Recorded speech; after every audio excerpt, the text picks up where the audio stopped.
ज्ञानेश्वरांनी चालवल्या निर्जू भीती, अर्जुनाच्या रथाचा श्रीकृष्ण साथी, होऊन गेले रथी महारथी, धन्य ती भारतीय संस्कृती आणि प्रथम पूजा गणपती अशा श्री गणेशाचं प्रथमतः वंदन करतो. मनोजनने प्रॉपर संघ बिलॉंग करतो.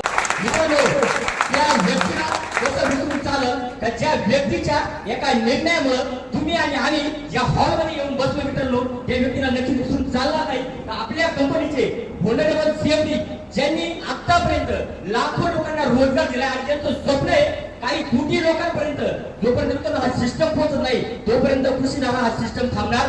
तर मित्रांनो, ज्यांचं स्वप्न आहे अशा आपल्या कंपनीच्या होनरेबल सीएमडी डॉक्टर जयश्री सुनील गिरी मॅडम याच्यासाठी जोरदार पाहिजे पाहिजे, जोरदार.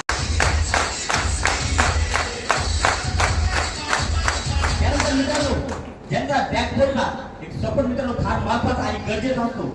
नेहमीच मॅडमच्या सोबतीला असतात आणि जिथं मॅडम तिथं घेईल तिथं ते पण येत असतात. ज्यांचा बॅकबोनला मोठ्या लेवलला सपोर्ट असतो असे पिलर ऑफ कृषी डायग्नोस्टिक प्रायव्हेट लिमिटेड सुनीलजी हिरेकर याच्यासाठी पण जोरदार पाहिजे पाहिजे, जोरदार.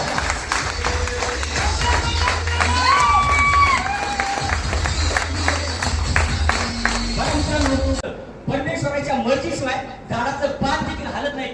पण या हॉलमध्ये 50 किलो 60 किलो आणि 70 किलोची जर बॉडी येऊन बसली, कारण आज या संगमेलची जर लोकसंख्या बघितली 10 लाख प्लस लोकसंख्या असून या हॉलमध्ये मी जे चेअर मित्रांनो फेस करतोय एक 150 चेअर या हॉलमध्ये येऊन बसले तर नक्कीच तो परमेश्वर काहीतरी एक वेगळा बदल, काहीतरी परिवर्तन आपल्या आयुष्यामध्ये घडू बघतोय. म्हणून कोण मुंबईवरून असेल, कोण पुण्यावरून असेल, कारण पुण्यावरून पण गेस्ट आलेले, कोण कोपरगाव असेल, कोण शिर्डी असेल, कोण शिर्डी असेल, कोण गुटी असेल, तर एवढ्या लांबून लोक जर येत आहेत आणि इथून जर दिल्लीला जायचंय, कुठं दिल्लीला जायचंय, 3 ऑप्शन आहे आपल्याकडे.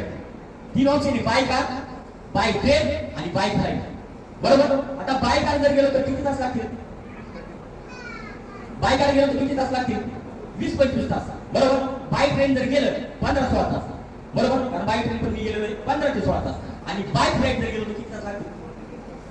किती? बोला बोला बोला, बोलते वा. बरोबर. मी पुण्यावरून दिल्लीला बाय फ्लाईट 3.5 तास लागले होते. किती तास? बरं, काय फरक झाला? विमानाने पण गेले, फ्लाईटनी ट्रेननी पण गेले, बाय कार पण गेले. काय फरक झाला? यस मित्रांनो, आम्ही तेच सांगतोय. तिथं हॉलमध्ये आलेला एकही व्यक्ती मोकळा नाही का? तिने एकच सांगितलं, जर माकडं पुढं तुम्ही जर केळी ठेवली आणि त्याच माकडं पुढं जर तुम्ही पैसे ठेवले तर ते माकड पुढं काय सिलेक्ट करणार आहे? का बरं? त्या माकडाला हे माहित नाही या पैशाच्या माध्यमातून किती ट्रकाला लोड करून केळं आपण आणू शकतो. आणि एक सर्वसाधारण तुमच्या माझ्या जर समोर जर एक बिझनेस आणि एक जॉब जर ठेवला तर आपण काय सिलेक्ट करतो? जॉब सिलेक्ट करतो मित्रांनो. कारण का आपल्याला हे माहित नाही या बिझनेसच्या माध्यमातून कित्येक लोकांना आपण काय देऊ शकतो? जॉब मित्रांनो देऊ शकतो. मित्रांनो, हा भाई ही कन्सेप्ट मित्रांनो क्लिअर असणं फार गरजेचं आहे. यातून मित्रांनो परीक्षा देणार काहीतरी एक पाहिजे जॉब करत असतील त्यांना एकच सांगेल. आता मला सांगा मित्रांनो, जर एक 500 रुपयाची नोट खाली पडली आणि एक 100 रुपयाची नोट खाली पडली, किती? तुम्ही कोणती उचला?